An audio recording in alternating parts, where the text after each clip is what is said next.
Hello guys, good day. Kamusta kayo? This is JM Bunagan, your sales executive here at Mitsubishi Caloocan.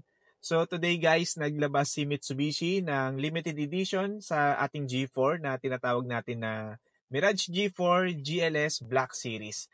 Mirage G4 GLS din siya na pinormahan, naging stylish.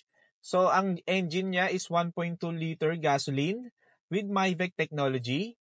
Meron din siyang push start button with QoS, smart entry, meron siyang side mirror turning signals, meron siyang fog lamps, meron siyang 4 na speakers, meron siyang back camera sa likod.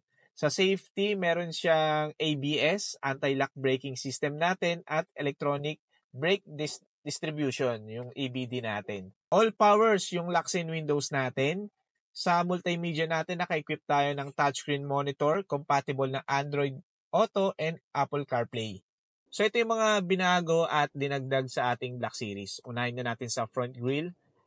Yung front grille natin, nilagyan nila ng red accent, yung ating front grille. Then yung sa side mirror, ginawang black.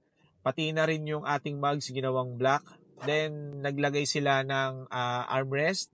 Naglagay din sila ng kulay blue na LED na ilaw sa front floor natin. SRP ng Mirage G4 GLS Black Series natin is 909,000. Yung discount, ibibigay ko na lang sa inyo sagad. PM nyo ako. So, ito yung Facebook ko at saka number ko. So, yun guys, kung kino-consider nyo kung gawing agent nyo, message nyo lang po ako. Release natin yung unit nyo. Maraming salamat po sa panonood ng aking video. Ingat po kayo palagi.